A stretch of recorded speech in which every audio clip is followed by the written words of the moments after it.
तो hello everyone, तो आज यहाँ पर मैं एक्सप्लेन करने वाला हूँ एक न्यू एनिमेशन सीरीज जिसके 12 एपिसोड आ चुके हैं, पर इसको मैं फर्स्ट एपिसोड से एक्सप्लेन करने वाला हूँ क्योंकि मुझे सीरीज देखने में काफी ज्यादा इंटरेस्टिंग और मजेदार लग रही है। तो इसलिए मैं इस सीरीज को यहाँ पर स्टार्ट करने वाला हूँ। तो और आई होप कि आपको भी ये सीरीज इंटरेस्टिंग और मजेदार जरूर से लगेगी क्योंकि मेरे कुछ सूत्रों ने मुझे बताया है कि ये सीरीज BTTH से कुछ ताल्लुक रखती है। तो ऑब्वियस सी बात है कि ये सीरीज काफी ज्यादा इंटरेस्टिंग और मजेदार तो होने ही वाली है। और मैं आपको यहाँ पर फर्स्ट में थोड़ी सी डिटेल बता दूं कि इसके अंदर भी अलग अलग लेवल्स होने वाले हैं, जिस तरह से BTTH के अंदर अलग अलग लेवल्स होते हैं। पर मैं आपको यहाँ पर सिर्फ फर्स्ट लेवल के बारे में ही बताता हूँ कि इस एनिमेशन के यूनिवर्स के अंदर लोगों के अंदर फर्स्ट लेवल मेरिडियन लेवल कहलाता है। और इसी मेरिडियन लेवल को यहाँ पर इन लोगों को कल्टीवेट करके लेवल बाय लेवल अपग्रेड करना होता है। पर कहानी में इंटरेस्टिंग चीज ये है कि हमारा जो मेन कैरेक्टर है उसके पास मेरिडियन लेवल तो है ही नहीं। और यहाँ पर देखने वाली चीज ये है कि अब हमारा कैरेक्टर यहाँ पर अपने मेरिडियन लेवल को एक्टिव कर पाता है या नहीं, और वो अगर कर पाता है तो किस तरह से करेगा और किस तरह से कल्टीवेट करके अपने आप को अपग्रेड करेगा और किस तरह की अलग अलग प्रॉब्लम्स को यहाँ पर फेस करेगा। ये सब देखने में काफी मजा आने वाला है और फाइटिंग सीन तो आपको इसमें टॉप नॉच के मिलने ही वाले हैं। तो बेसिक डिटेल तो एनिमेशन की यही है। तो चलिए इस वीडियो को अब स्टार्ट करते हैं बिना किसी देरी के। तो एपिसोड की स्टार्टिंग में हमें जू डायनेस्टी के एक मेन पैलेस को दिखाया जाता है और यही पैलेस में हम देखते हैं कि हमारे मेन हीरो की हालत काफी ज्यादा खराब होती है और उसकी बॉडी के अंदर ब्लड ट्रांसफर किया जा रहा होता है। और तभी यहाँ पर इसकी red energy out of control होकर और अचानक से इसकी बॉडी से बाहर निकलकर और ऊपर आसमान में एक ड्रैगन का शेप ले लेती है और तुरंत ही वो रेड एनर्जी वापस यहाँ पर अपने मेन कैरेक्टर की बॉडी के अंदर घुस जाती है और तभी ये यहाँ पर चीखता हुआ अचानक से बेहोश हो जाता है। इसके बाद हम यहाँ पर देखते हैं कि एक बाबा जी आकर इसकी यहाँ पर नब्ज चेक कर रहा होता है कि इसकी क्या हालत है। और साथ ही हमें यहाँ पर अपने मेन कैरेक्टर का नाम भी पता चलता है जो कि डोली है। और डोली यहाँ पर जू सेक्ट का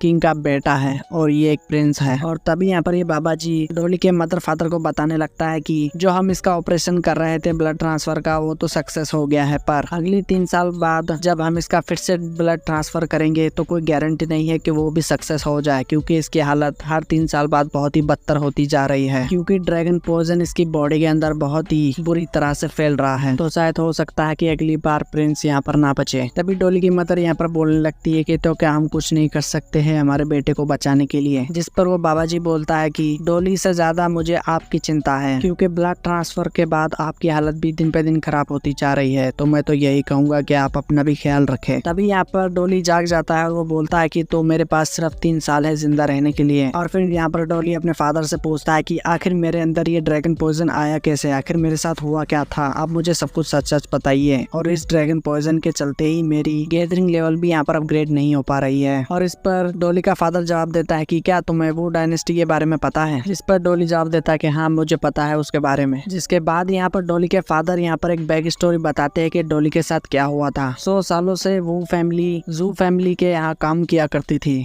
और वो उसकी वफादार थी, पर तभी 10 साल पहले अचानक से उनके मन में लालच जाग गया और फिर वो फैमिली वाले इनके जू फैमिली के ऊपर अटैक करने के लिए वो प्लान बनाते हैं उस दिन का जिस दिन डोली पैदा होता है। और साथ ही में यहाँ पर दिखाया जाता है कि डोली के अंदर एक गोल्डन ड्रैगन होता है और इस ड्रैगन की खास बात यह है कि बहुत ही रेयर और एक लकी ड्रैगन है जो कि सिर्फ जू फैमिली के ही कुछ लोगों में पाया जाता है। और ये देखकर डोली के फादर काफी ज्यादा खुश हो गए थे कि उसके बेटे के अंदर एक गोल्डन ड्रैगन की स्पिरिट है। पर तभी यहाँ पर एंड मोमेंट के ऊपर वो फैमिली का मेन लीडर यहाँ पर अपने 2 स्पिरिट से इनके ऊपर अटैक कर देता है जो कि एक ईगल का और एक स्नेक का स्पिरिट होता है। और इसके साथ ही यहाँ पर इनके बीच में युद्ध स्टार्ट हो जाता है जो कि काफी खतरनाक होता है। तभी यहाँ पर धुएं के अंदर से वो फैमिली का मेन लीडर बाहर निकल कर आता है और वो बोलने लगता है कि 100 सालों से मेरी फैमिली तुम्हारी फैमिली के यहाँ काम करती आई है, पर अब बस बहुत हो गया। अब मैं अपनी फैमिली को तुम्हारी फैमिली से ज्यादा सुप्रीम बनाऊंगा, तो उसके लिए मुझे तुम्हारे बेटे की गोल्डन ड्रैगन स्पिरिट चाहिए। जिस पर डोली का फादर साफ मना कर देता है कि तुम क्या पागल हो गए हो, मैं अपने बेटे की स्पिरिट तुम्हें कभी नहीं देने वाला। और फिर इन दोनों के बीच में यहाँ पर काफी खतरनाक फाइट स्टार्ट हो जाती है और ये दोनों यहाँ पर इतनी तेजी से फाइट करते हैं कि दोनों दिखाई भी नहीं दे रहे होते। बिल्कुल गॉड लेवल की फाइट होती है, काफी खतरनाक। और फिर हम देखते हैं कि यहाँ पर डोली का फादर थोड़ा घायल हो जाता है और तभी यहाँ पर वो फैमिली का लीडर उसको बोलने लगता है कि क्या तुम्हें पता है आज सिर्फ तुम्हारे ही बेटे का जन्म नहीं हुआ है, आज मेरी वाइफ ने भी 2 बच्चों को जन्म दिया है और उनके भविष्य के लिए मुझे लक चाहिए और वो तुम्हारे बेटे की स्पिरिट से मिलेगा। और इतना बोलने के बाद यहाँ पर वो फैमिली का लीडर एक काफी खतरनाक टेक्निक को परफॉर्म करता है और अपनी गोल्डन एनर्जी से सीधे ही डोली के फादर के ऊपर अटैक करता है। पर यहाँ पर डोली का फादर भी उस अटैक से बचने के लिए अपने स्पेयर की पूरी ताकत का इस्तेमाल करते हुए उसके ऊपर सेम अटैक करता है और यहाँ पर इन दोनों के अटैक आपस में टकरा जाते हैं और इन दोनों के पावर का टकराव का इम्पैक्ट इतना ज्यादा खतरनाक होता है कि यहाँ के आसपास की जगह उठने लगती है। और तभी यहाँ पर फाइट में से डोली के फादर का ध्यान जैसे ही थोड़ा सा भटकता है, इसका मौके का फायदा उठाकर यहाँ पर वो फैमिली वाला लीडर डोली के फादर का एक हाथ ही उड़ा देता है और डोली का फादर यहाँ पर पीछे एक पत्थर में काफी जोर से जाकर लगता है। और तभी यहाँ पर वो फैमिली का लीडर बोलने लगता है कि देखो, अगर तुम मुझे अपने बेटे की स्प्रिट आसानी से दे दोगे तो मैं यहाँ पर तुम्हारी जू फैमिली को जिंदा जाने दूंगा, और अगर नहीं दोगे तो तुम्हारी फैमिली के साथ में यहाँ पर तुम्हारे पूरे जू डायनेस्टी को ही तबाह कर दूंगा। और फिर डोली के फादर को ना चाहते हुए भी डोली उसके हवाले करना पड़ता है, जिसके बाद यहाँ पर वो फैमिली का लीडर एक जगह पे डोली को ले जाकर रख देता है और एक रिचुअल फॉर्म करता है। और इस फॉर्मेशन से यहाँ पर वो डोली के बॉडी के अंदर से उसका गोल्डन ड्रैगन बाहर निकाल लेता है। और इसके तुरंत बाद ही यहाँ पर वो अपने दोनों स्पिरिट से उस गोल्डन ड्रैगन की स्पिरिट की सारी पावर को एब्जॉर्ब करवा लेता है अपने दोनों स्पिरिट के अंदर। जिसके बाद वो फैमिली का लीडर यहाँ पर बोलने लगता है कि अब मेरे पास एक ड्रैगन की सोल भी आ चुकी है, अब मैं यहाँ पर इतना ताकतवर बन चुका हूँ, मुझे अब कोई नहीं हरा सकता। और तभी वो वहाँ पर देखता है कि डोली की बॉडी के अंदर यहाँ पर वो ड्रैगन पॉइजन फॉर्म होने लगता है। और ये देखकर वो बोलता है कि खैर जाने तो, ये तो मरने ही वाला है, इसको मैं क्या करूंगा मार के। इसके बाद यहाँ पर डोली का फादर फ्लैशबैक से बाहर आकर और बोलने लगता है कि इसलिए तुम्हारा मेरिडियन लेवल अपग्रेड नहीं हो पा रहा है क्योंकि तुम्हारे अंदर वो स्पिरिट है ही नहीं जिससे कि तुम अपग्रेड कर पाओ। और इसके बाद यहाँ पर डोली की मदर डोली से माफी मांगने लगती है कि वो उसको बचाने के लिए कुछ नहीं कर पाए थे। और तभी ये बाबा जी यहाँ पर डोली को बताता है कि तुम्हारी मदर हर 3 साल में तुम्हें ब्लड डोनेट करती है तुम्हें बचाने के लिए। इसका साइड इफेक्ट ये है कि तुम्हें तो 3 साल मिल जाते हैं जिंदा रहने के लिए, पर तुम्हारी मदर के जिंदगी के 3 साल कम हो जाते हैं और अब बस तुम्हारी मदर के पास 10 साल ही बचे हैं जिंदा रहने के लिए। और ये सुनकर यहाँ पर डोली को काफी ज्यादा गुस्सा आने लगता है उस वो फैमिली के बंदे के ऊपर कि उसकी फैमिली का क्या कचरा बना के रखा हुआ है यहाँ पर उसने। इसके बाद यहाँ पर डोली अपने फादर से पूछता है कि क्या हम मदर को बचाने के लिए कुछ नहीं कर सकते हैं, जिस पर डोली का फादर उसको बताता है कि हेवन एंड अर्थ के बीच में कुछ ट्रेजर्स एग्जिस्ट करते हैं जो कि किसी भी इंसान की लाइफ को यहाँ पर रीजनरेट कर सकते हैं, पर उनको ढूंढना उतना ही ज्यादा मुश्किल है क्योंकि वो बहुत ही ज्यादा रेयर होते हैं और मैंने भी बहुत कोशिश की है उनको ढूंढने की, मुझे तो एक भी नहीं मिला। जिस पर डोली बोलता है कि ठीक है फादर, मैं अपनी मदर को बचाने के लिए कुछ भी करने के लिए तैयार हूँ, फिर चाहे मुझे वो रिचुअल फॉलो करना ही क्यों ना पड़े, क्योंकि मुझे अब ताकतवर बनना पड़ेगा अपनी मदर को बचाने के लिए। और यहाँ पर डोली की इस रिचुअल की बात कर रहा है हमें नहीं पता, या हमें आगे पता चलेगा। जिस पर डोली का फादर जवाब देता है कि ठीक है मेरे बेटे, अगर तुम इतना कह ही रहे हो तो मैं भी तुम्हारे साथ हूँ, मैं हर संभव कोशिश करूंगा तुम्हें ताकतवर बनाने के लिए। तो परसों हम हमारे मरे हुए रिश्तेदारों की कब्रों के पास जाएंगे, वहाँ पर मैं बताऊंगा उस रिचुअल के बारे में तुम्हें। जिस पर डोली भी एग्री हो जाता है कि ठीक है फादर। जिसके बाद हम देखते हैं कि डोली यहाँ पर एक आश्रम में अपनी 12वीं क्लास की पढ़ाई पूरी कर रहा होता है। और तभी हम यहाँ पर एक लड़की को देखते हैं जिसका नाम यूवी होता है और वो यहाँ पर डोली की फ्रेंड है। और यूवी डोली के पास आकर बोलती है कि योर हाइनेस, क्या मैं आपकी इसमें थोड़ी बहुत हेल्प कर सकती हूँ। जिस पर डोली उसको मना कर देता है और कहता है कि तुम्हारे ग्रैंडपा कैसे है। जिस पर और इस पर यूवी बोलती है कि मेरे ग्रैंडपा तो ठीक है, पर उन्होंने तुम्हें चाय पर इन्वाइट किया है अगर तुम्हारे पास टाइम हो तो। और इस पर डोली कहता है कि हाँ, अगर मेरे पास टाइम होगा तो मैं जरूर आऊंगा तुम्हारे घर। और ये सुनकर यूवी की आंखें काफी बड़ी हो जाती है और हमें यहाँ पर एक फ्लैशबैक दिखाया जाता है और हम यहाँ पर यूवी को देखते हैं जो कि बारिश में घर के बाहर रो रही होती है कि मेरे ग्रैंडपा को कोई बचा लो, उनकी तबीयत बहुत ज्यादा खराब है। और तभी यहाँ पर हम डोली को देखते हैं जो कि छाता लेकर आता है और यूवी को वो छाता पकड़ाकर और सीधे ही उस घर में दरवाजे में लात मारकर घुस जाता है और कहता है कि तुम सब लोग बेरे हो गया, बाहर एक लड़की कितनी देर से रो रही है, तुमको सुनाई नहीं दे रहा। जिसके बाद यूवी यहाँ पर फ्लैशबैक से बाहर आ जाती है और यहाँ पर डोली यहाँ पर कहता है कि तुमने अपने फाइनल एग्जाम की तैयारियां तो कर ही ली होगी क्योंकि वो अभी कुछ ही दिन में स्टार्ट होने वाला है। तभी यहाँ पर पीछे में एक बंदा बोलने लगता है कि वो कहाँ से अपने एग्जाम की तैयारियां करेंगे, उसका जेट पेंडेंट तो मेरे पास है। और ये देखकर डोली यूवी से पूछता है कि तुम्हारा जेट पेंडेंट उसके पास क्या कर रहा है। तभी यहाँ पर एक तीसरा बंदा खड़ा होकर और बोलने लगता है कि योर मैजेस्टी, ये बंदा कल आपको काफी सारी गालियां बक रहा था और इस पर यूवी इस पर गुस्सा हो गई थी और इस बात पर इन दोनों में झगड़ा हो रहा था, तो मैंने इन दोनों के बीच में कॉम्पिटिशन करवा दिया और इसमें इन्होंने जेट पेंडेंट की शर्त लगाई थी। और इस पर पहले वाला बंदा बोलने लगता है कि वो शर्त मैं जीत गया था और वो जेट पेंडेंट मुझे मिल गया, और अगर आपको ये जेट पेंडेंट वापस चाहिए तो आपको मुझसे फाइट करनी होगी और जीतना होगा। और इस पर डोली मान जाता है कि अगर तुम्हारी यही इच्छा है तो फिर ठीक है, और वो वहाँ पर अपना एक जेट पेंडेंट रख देता है और वो कहता है कि अगर मैं हारा तो तुम ये जेट पेंडेंट भी ले लेना और अगर मैं जीता तो तुम वो जेट पेंडेंट वापस करोगे। और इस पर यूवी डोली से कहती है कि तुम्हें मेरे लिए अपना जेट पेंडेंट शर्त लगाने की जरूरत नहीं है। जिस पर डोली बोलता है कि तुम मेरी दोस्त हो तो इतना तो मैं तुम्हारे लिए कर ही सकता हूँ। और फिर वो दोनों यहाँ पर फाइट करने के लिए बाहर आ जाते हैं और उनकी फाइट देखने के लिए काफी सारे लोग जमा हो जाते हैं। और तभी वो जेट पेंडेंट वाला बंदा बोलने लगता है कि तुम्हें पता है मेरा मेरिडियन लेवल 2 है और तुम्हारा मेरिडियन लेवल तो अब तक एक्टिव भी नहीं हुआ है, तो तुम्हें लगता है कि तुम उसे जीत जाओगे? जिस पर डोली बोलता है कि वो तो अभी पता चल जाएगा। जिसके बाद यहाँ पर पेंडेंट वाला बंदा उसके ऊपर सीधे ही अटैक कर देता है और इन दोनों की यहाँ पर फाइट होने लगती है और यहाँ पर डोली उसके फर्स्ट अटैक को तो यहाँ पर ब्लॉक कर लेता है। जिसके बाद यहाँ पर वो बंदा अपनी मेरेडियन लेवल की पावर को इस्तेमाल करते हुए डोली के ऊपर अटैक करता है और वो दोनों ही यहाँ पर आपस में अपने पंच टकराते हैं और तभी यहाँ पर थोड़ी सी डोली की बेसिक रेड एनर्जी एक्टिव होती है, जिससे कि वो जेट पेंडेंट वाला बंदा पीछे काफी जोर से फेंका हुआ जाता है और इसके साथ ही ये फाइट डोली यहाँ पर जीत जाता है। इसके बाद यहाँ पर डोली उस बंदे से वो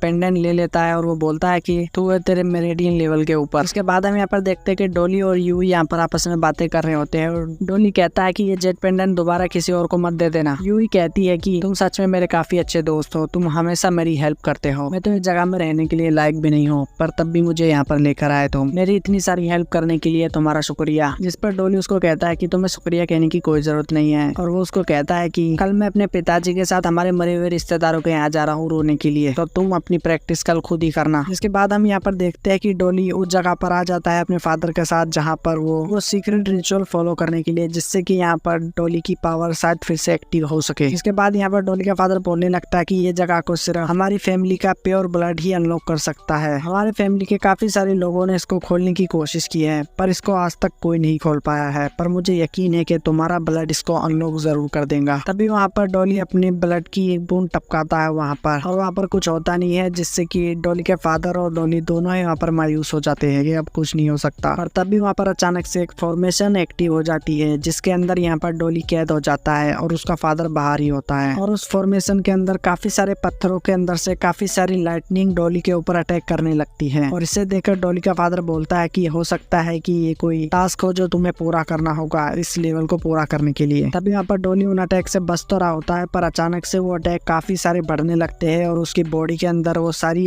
इलेक्ट्रिक एनर्जी जाने लगती है और तभी वहाँ पर डोली को उसकी मदर का उसके लिए सेक्रीफाइस और उसके फादर का जो हाथ काटा था वो सब कुछ दिखाई देने लगता है और वो वहाँ पर बोलने लगता है कि मैं इन सब का बदला लूंगा वो फैमिली के लीडर से और मैं हार नहीं मान सकता, मुझे ये करना ही होगा। और वो वहाँ पर वो गोल्डन एनर्जी को अपने अंदर एब्जॉर्ब कराने लगता है और तभी यहाँ पर एक काफी बड़ा ब्लास्ट होता है और यहाँ से डोली कहीं और टेलीपोर्ट हो जाता है और यहाँ पर डोली का फादर उसको ढूंढने लगता है कि कितने गया पुत्र। और यही हम देखते हैं कि डोली फॉरेस्ट के अंदर टेलीपोर्ट हो गया है और तभी यहाँ पर एक लेडी उसको आवाज लगाती है कि मेरे पीछे आओ और इस बात के साथ ही एपिसोड यहाँ पर एंड हो जाता है। तो उम्मीद है कि आपको आज का एपिसोड पसंद आया होगा और अगर पसंद आया है तो इस वीडियो को एक लाइक करके चैनल को सब्सक्राइब जरूर से कर लेना ताकि आप इसके आगे का एपिसोड भी देख सको, क्योंकि हम इसको यहाँ पर कंटिन्यू करेंगे। तो मिलते हैं इसके अगले एपिसोड में, तब तक के लिए बाय, थैंक्स फॉर वॉचिंग।